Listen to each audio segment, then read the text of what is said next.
건축 설계를 하는 데 있어서 초창기 단계에서 가장 중요한 부분은 건축 기획 단계입니다. 이 부분은 건축에 관한 중요한 내용들이 조사가 되고 그 다음에 결정이 되는 그런 단계라고 볼 수가 있습니다. 건축 기획은 주로 건축주가 하는데 여기에서 건축가나 아니면 건축 시공자가 같이 참여를 할 수도 있습니다. 건축 기획은 먼저 조사를 하고 그 다음에 조사한 내용을 분석을 한 다음에 그 다음에 거기에서 앞으로 건축 설계를 어떻게 할 것인가에 관해서 안을 대체적으로 결정하는 단계라고 할 수 있습니다. 먼저 조사를 할 때 건축적인 요소를 조사를 하게 됩니다.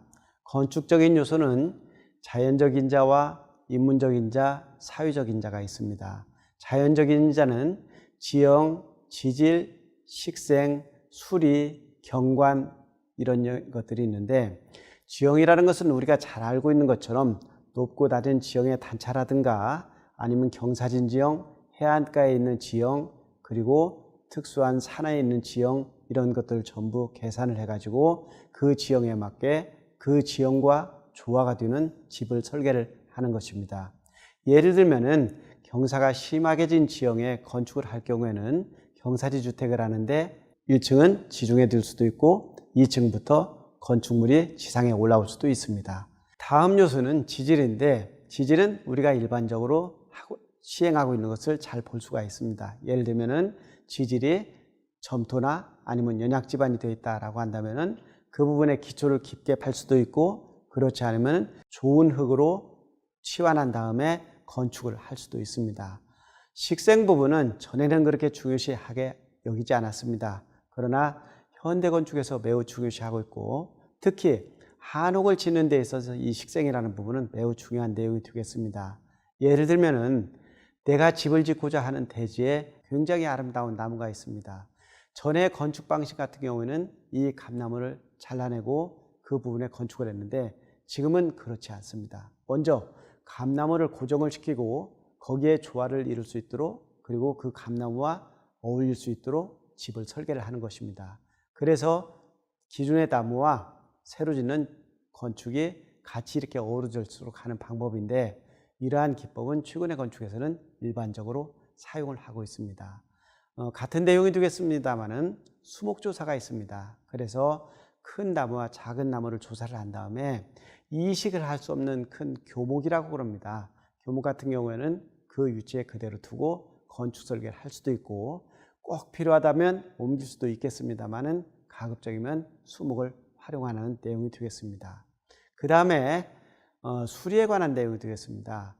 일반적으로 집을 지을 때 가장 이상적인 대지의 경사도는 3%에서 5%라고 얘기를 하고 있습니다. 완전히 평평한 대지의 경우는 물이 빠져나가지 않기 때문에 습기가 많이 차는 그런 점이 있습니다. 예를 들면은 여러분들이 한옥 작품을 감상을 하는 데 있어서 옛날 집에 방문을 하시게 되면은 땅에 습기가 있고 물이 쉽게 빠지지 않는 지형을 보는데 그런 지형 같은 경우는 평평한 대지여서 경사가 없기 때문에 물이 빠져나가지 않기 때문입니다. 그래서 3%에서 5% 정도의 경사가 가장 좋다고 얘기를 합니다. 그러면 넓은 대지 같은 경우에는 그 대지에서 물이 흐르는 방향이 있습니다. 비가 오면은 물이 한쪽으로 흐르고 한쪽에 고이게 되는데 이런 흐름을 막거나 거스르지 않고 자연스럽게 유도하면서 배수로를 설치하고 건축 설계를 하는 것입니다. 이러한 자연적인 인자를 반영해서 집을 설계하는데 전부 다 분석하고 종합해서 반영하게 되는 것입니다. 다음으로 인문적인 인자가 있습니다. 먼저 이제 가장 중요한 부분이 이제 인구가 되겠습니다. 예를 들면 집을 짓는데 인구가 많은 부분에 집을 지을 것인가 아니면 인구가 적은 곳에 집을 지을 것인가 라는 그런 부분이 되겠습니다. 그런 다음에 또 인구가 밀집된 지역에서는 집가가 비쌀 수밖에 없습니다. 그러한 부분에 내게 주어진 건축비가 얼마인데 이 부분을 어떻게 활용할 것인가. 그렇지 않으면 나에게 주어진 건축비가 얼마인데 여기에 맞는 땅은 어떻게 구할 것인가 라는 그런 부분들이 인구와 밀접한 관련이 되어 있습니다. 다음으로 법규가 되겠습니다. 이것은 가장 중요한 인자가 되겠습니다. 우리 법규에는 건축과 관련된 법규로 국토 및 도시계획법이 있고 그 다음에 건축법이 있고 관련 법들이 농지법이나 여러 가지 법들이 관련되어 있습니다.